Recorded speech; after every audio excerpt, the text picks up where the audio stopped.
Boa tarde, pessoal. Meu nome é Tamires. Antes de começar a falar um pouquinho da minha experiência do IEFSU de Minas, eu gostaria de agradecer a Gláucia, presidente do Centro Acadêmico Charles Darwin, e o professor Marcos Magalhães pelo convite e também por ter lembrado de mim. Então, falando um pouquinho de quando eu me formei no IEFSU de Minas, eu formei em 2016 e, de forma geral, a minha turma ela foi a primeira turma de Ciências Biológicas, de Licenciatura de Ciência Biológica no IEFSU de Minas. E no começo a gente achou que não ia dar muito certo, porque era a primeira turma e muitas vezes a gente se via como cobaias, mas no decorrer do curso eu fui vendo que a gente tinha uma equipe de professores, os laboratórios ao longo do tempo também da minha graduação foram melhorando e nos aspectos gerais eu gostei muito, muito, muito e tenho muito orgulho de ter participado, de ter sido aluna do IEFSU de Minas. Olá, sou Gabriel, sou formado em Biologia pelo IEFSU de Minas, concluí o curso em 2019 e queria te contar um pouco da história. Eu ingressei em 2014, já com o objetivo de trilhar uma carreira científica, e para isso eu fiz um caminho bastante específico dentro do curso. Desde o início eu me envolvi com atividades de pesquisa e de ensino, que são atividades essenciais para a formação de cientistas. Em particular, eu estou no caminho para me tornar um paleontólogo e, fatalmente, no Brasil, os paleontólogos, a maioria deles, a grande maioria dos paleontólogos, passa pelo caminho da docência, se torna um professor cientista, vinculado a uma universidade. Contar um pouquinho da minha trajetória no curso, né, de licenciatura. Quando eu entrei no curso, para mim era tudo surpresa. Eu tinha um medo de faculdade, de ensino superior e tal, de não dar conta de estudar. Fui um aluno mediano, né? Gostava de estudar, gostava dos trabalhos que os professores passavam, né? Fiz muita amizade com o pessoal aí. Agora eu vou falar um pouquinho sobre como que foi a minha trajetória no IEFSU de Minas. Eu ingressei no IEFSU de Minas no ano de 2010, no segundo semestre do ano de 2010, e a minha turma ela foi a primeira turma do curso de Ciências Biológicas, então tudo era muito novo pra gente, né? E para os professores que também tinham acabado de entrar dentro da universidade. Então, no começo, no primeiro semestre, a gente não teve tantas oportunidades porque os professores, os alunos ainda estavam se adaptando à escola. Logo no segundo semestre, no meu segundo semestre, as oportunidades surgiram de monte. Fiz estágio no laboratório de biotecnologia com o professor Wallace. Depois entrei no PIBID, fiz parte do PIBID a primeira vez por cerca de 2 anos. Pude participar como estagiária do museu. A gente recebia escolas, né, estaduais. Depois disso, abrimos o Centro Acadêmico de Charles Darwin e dentro do Centro Acadêmico a gente tentou melhorar o curso, porque como era tudo muito novo, a gente precisava de equipamento, a gente solicitava que até o local fosse mudado. Antes as nossas aulas eram no prédio principal e aí mudou para a fazenda. Só que eu não pude participar por tanto tempo assim, porque logo em seguida surgiu a oportunidade de eu fazer intercâmbio acadêmico pelo Ciências Sem Fronteiras. Na época, tanto o Ciências Sem Fronteiras, como também o intercâmbio do IEFSU de Minas. Como o intercâmbio do Ciências Sem Fronteiras iria me proporcionar um maior tempo fora e também num país que falava inglês, eu optei por ir para a Austrália. Então, eu fiz mais 1 ano e meio de sanduíche. Quando eu retornei para o Brasil, eu voltei a fazer parte do PIBID até o final da minha graduação e fiz o meu TCC com o professor Marcos Magalhães. De modo geral, o curso contribuiu muito para a minha carreira profissional, porque me possibilitou a ir ao exterior. Eu não sabia inglês, então, e é muito importante, existem cursos de línguas gratuitos no Instituto, pude fazer também, tinha teste de proficiência gratuito. Além disso, com o PIBID, eu aprendi a ler artigos, a escrever, consegui melhorar a minha didática, consegui ser uma pessoa mais comunicativa, então eu consigo quando eu entrei no mestrado, eu consegui fazer apresentações, porque o Instituto Federal me preparou para isso. E foi um lugar que eu amei estudar, porque eu gostava de todo mundo, dos meus amigos, dos professores. Eles sempre foram muito atenciosos, sempre tiraram as dúvidas, participavam dos rolês com a gente. Então, eu colaborei no laboratório de zoologia, com coleta de insetos e outros animais. Além dessas coletas em campo, que foram concentradas no estado de Minas Gerais, em unidades de preservação ambiental, tinha também atividade de laboratório, em que a gente triava os materiais, mas principalmente a etapa de comunicar esses achados, de comunicar a compilação desses dados, né, para o público, que é então a produção científica em si. Então, a leitura e a escrita desses achados, desses dados que são levantados em campo. Eu também colaborei no Museu de História Natural, que a gente tem animais extremizados, coleções de insetos, de invertebrados marinhos, de peles, de ossos, de esqueletos de animais. Também uma coleção de fósseis, que está relacionada à minha uma outra frente de colaboração que eu tive, que foi no laboratório de geologia e pedologia, em que a gente se empenhou em atividades de coleta de fósseis, de visitas de campo a unidades geológicas, e nessas atividades com fósseis foi que eu apoiei todo o meu percurso dentro da graduação.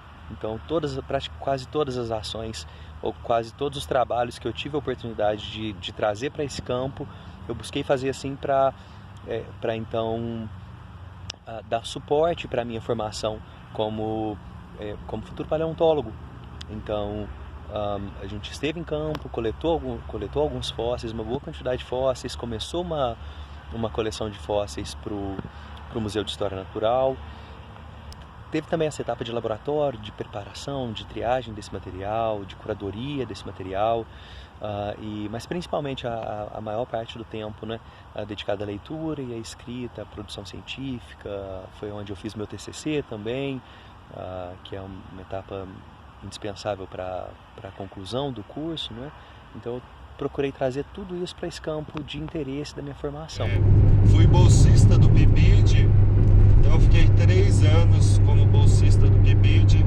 Isso foi muito bacana, pude conhecer as escolas da região, ver a atuação da licenciatura, como é essa atuação no mercado e tal. Deu uma base muito bacana. O PIBID, ele atua principalmente na escola do estado, e quando eu saí, o meu primeiro emprego foi na escola do estado. Então, assim, o PIBID trouxe uma experiência bem bacana. Eu fui também bolsista do PIBIC. Eu trabalhava com o Marcos Magalhães numa pesquisa de marimbondo. Fiz pesquisa durante 2 anos e apresentei o meu TCC sobre marimbondos com o professor Marcos. Durante a minha trajetória no curso de licenciatura, no 2º semestre eu comecei a dar palestras de educação ambiental sobre cobra, e aí começou o meu trabalho, que é o que eu tenho até hoje. Então, no 1º semestre, o professor Rafael Bolelli me orientou no trabalho de educação ambiental. Formamos uma palestra base e ela perdura até hoje, 11 anos. E essa palestra, que surgiu no Instituto Federal, num projeto lá dentro, hoje ela gerou um projeto que a gente promove educação ambiental e conservação de espécies.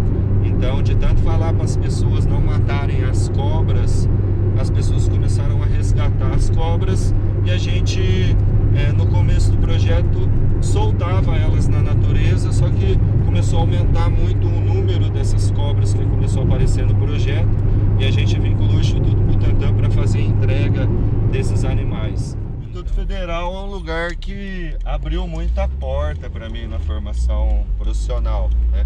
No Instituto eu pude viajar muito, Então pude viajar para várias cidades, ver várias bases, né, de trabalho, e vi base bacana na licenciatura. O PIBID dá essa dinâmica, o Instituto dá a oportunidade também de você ter vários cursos lá dentro que eles promovem, que eles trazem. Então assim, é muito bacana estudar no Instituto, né?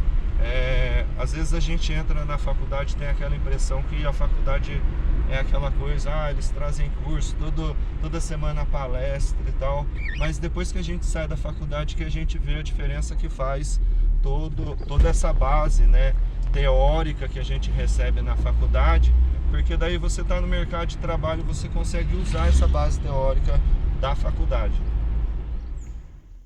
Quando eu saí do IFSU de Minas, eu tentei vários mestrados em vários programas, várias cidades, consegui passar em alguns e escolhi a UFLA. Então eu vim para a UFLA, para Lavras, para fazer mestrado em Ecologia Aplicada, e atualmente eu sou aluna de doutorado da entomologia, que já é uma coisa que eu carrego desde a graduação do IFSU de Minas com o professor Marcos Magalhães, né? A paixão pelos insetos. No próximo mês eu vou ter a oportunidade de fazer o doutorado de sanduíche. Eu vou para Houston, nos Estados Unidos, e vou começar a trabalhar com biologia molecular. Hoje eu estou vinculado a um programa de pós-graduação. Eu estou fazendo mestrado em Geociências, Geologia e Recursos Naturais na Unicamp, no Instituto de Geociências. E a gente foi para um caminho um pouquinho diferente, também trabalhando com fósseis, mas com fósseis traços, que são os restos das atividades dos organismos, de animais e plantas, no registro geológico. Então são animais e plantas do passado.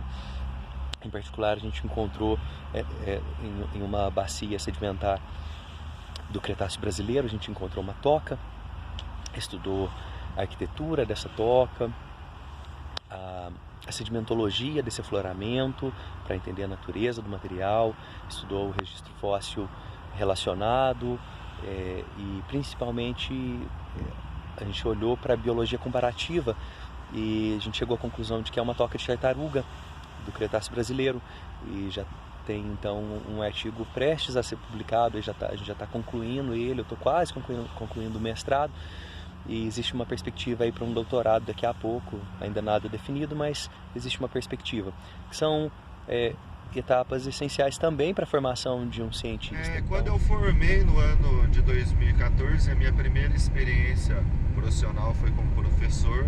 Eu acho que foi a minha base profissional. Então eu dei aula em Albertina com o diretor Silvano, uma pessoa que eu gostei muito de trabalhar com o Silvano, tenho experiências ótimas com ele. E depois eu tive a experiência de dar aula em Jacutinga, Monte Sião. Então eu fiquei 4 anos dando aula, eu percorri o ensino fundamental e o ensino médio. No ensino fundamental eu atuei como coordenador do projeto de educação integral lá na escola do Guerino, em Ouro Fino. Então assim, toda essa base de licenciatura que eu tive aí no Instituto, depois da minha formação eu já logo tive a experiência de dar aula, foi muito importante para mim. Dentro da minha formação profissional, né, eu fiz uma coisa que eu amo muito, que é trabalhar com as cobras. Então eu sou até suspeito de falar sobre o tema, quem conhece meu trabalho sabe que eu gosto do tema, mas quando eu era criança eu tive contato com esses animais e eu amei o tema e eu trouxe isso para a minha carreira. Então, há 11 anos eu fundei um projeto que chama Projeto Andarilhos Cobras do Bem, tem canal no YouTube, tem Instagram, e esse projeto a gente faz educação ambiental e promove conservação de espécies. Então vocês vão ver hoje um pedacinho da gravação de uma palestra de educação ambiental, de conscientização para o pessoal aqui no hotel que eu trabalho, mas a gente faz essa palestra para a escola, faz essa palestra para empresas, faz treinamentos, faz aí no Instituto, então convida nós. E daí a gente promove conservação também, a gente fala para as pessoas não matar e um dia elas ligam para a gente resgatar e a gente tenta dar o suporte total, né, nesse resgate, promovendo a conservação. Quando eu era criança, eu tinha esse bicho aqui, ó, que chama jiboia amazônica. E a jiboia amazônica, ela tem cabeça triangular. Ela tem olho em formato de fenda. E ela tem a ponta da cauda fenando bruscamente. Então imagina eu olhando para a cobra, olhando para o livro didático que falava que essa cobra era peçonhenta, porque tinha cabeça triangular, e olhava para o meu professor. Falava, professor, quem que está certo, quem que está errado? Eu abri a boca da jiboia, não tinha dente de veneno, era um bicho inofensivo, né? Ela é um bicho inofensivo. Eu participei de vários movimentos estudantis. Eu tenho a concepção de movimento estudantil, aquela que é bem impositora, né? Dessas eu não me lembro de ter participado e tal, de alguma manifestação de aluno e tal. Mas dentro do meio ambiente a gente tem movimentos estudantis que envolvem plantios de árvore, coleta de resíduos, limpeza de resíduos no rio. Então, assim, esses movimentos, na minha graduação e depois da graduação, eu continuei participando. Então, eu considero que dentro do meio ambiente, né, esses movimentos são bem racionais e bem pontuais também. Tem um movimento estudantil que eu acho muito bacana, que não é só estudantil, mas é social, que é o Clean Up Day, que é o Dia Mundial da Limpeza, que ocorre em setembro. Esse movimento eu participei por 2 anos, promovendo ações com estudantes. Então, assim, às vezes não é tão assíduo e não é tão publicado, né? Mas são movimentos positivos aí. Eu acho que eu participei de vários dentro do ambiente.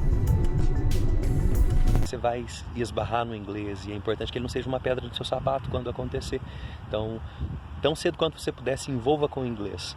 É muito importante. Ouça essa dica, ela é valiosa. Mas principalmente, para quem quer trilhar uma carreira científica, é redundante isso, mas é interessante saber que desde o início você vai ter que fazer um pouco mais do que aquilo que te é pedido. Uma carreira científica exige mais do que só passar nas disciplinas, do que só fazer os trabalhos, do que, enfim, exige um pouco mais de comprometimento, exige um pouco mais de empenho, de leitura, de escrita. É extremamente importante que você aprenda a se comunicar, que você aprenda a ler, que você aprenda a escrever. Mais uma vez, que você dê conta principalmente daquelas disciplinas que estão relacionadas aos seus conteúdos de interesse. É importante que você se intere do que é que está acontecendo nesse seu campo de interesse, não é? E mais uma vez, essas dificuldades que estão relacionadas à formação científica, elas, por exemplo, talvez você pense que eu estou no campo aqui coletando fósseis, mas eu não estou, eu estou no meu trabalho integral. Então, é um trabalho que não tem nada a ver com a minha formação, né? Então, de dia eu lanço nota fiscal aqui na obra e de noite eu penso no Cretáceo brasileiro. De dia nota fiscal, de noite o Cretáceo brasileiro. É uma faceta desagradável da formação científica no Brasil, mas necessária. Pode ser que você tenha que se dedicar a um trabalho integral em paralelo à sua formação. Eu sempre tive que fazer isso e deu tudo certo até aqui. Então, se for o seu caso, é possível. Não é possível, sim, se formar cientista, mas vai exigir mais comprometimento do que a maioria das pessoas que estão próximas de você. Principalmente por isso, porque a ciência demora a dar dinheiro no Brasil, gente. É importante saber disso. Bem, então, em resumo, estude principalmente os conteúdos que estão relacionados à sua área de interesse, aquilo que você decidir fazer, mas dê conta também dos outros assuntos. Estude o inglês e faça mais do que o que é pedido. Leia mais, desenvolva a sua habilidade de comunicação, dê aulas assim que você puder. É uma boa sacada também, é uma outra faceta importante, necessário. É necessário para um cientista no Brasil. A maioria dos cientistas no Brasil são também professores. Ao longo da minha trajetória, se eu puder dar alguma dica para vocês, aproveite todas as oportunidades do IFSU de Minas. A gente tem ótimos professores no curso de licenciatura em Ciências Biológicas. Não deixem de tentar, porque às vezes a gente deixa de tentar porque acha que não vai conseguir e a gente pode conseguir se correr atrás. E é isso. aproveitem as oportunidades e corram atrás delas também. Não esperam elas chegar, não, se elas não chegam. Uma dica para vocês aí, então, futuros professores de biologia, biólogos e tal, façam aquilo que vocês gostem. Então, se vocês estão estudando, estão passando pela experiência de ser professor, vai para uma sala de aula, pega uma sala de aula, dá uma aula, experimenta a vida, vê se é isso que você quer. Eu tenho certeza que se você estiver fazendo aquilo que você gosta, você vai ter sucesso, porque você não vai trabalhar. E é isso, o segredo da vida é esse, é você fazer aquilo que você gosta. Eu te encorajo a trilhar esse caminho, é um caminho muito recompensador, é a chance de trabalhar dentro daquilo que você sonhou, é a chance de uma realização grandiosa. Então eu te encorajo, seja bem-vindo à ciência e um abraço. E um beijo para todo mundo.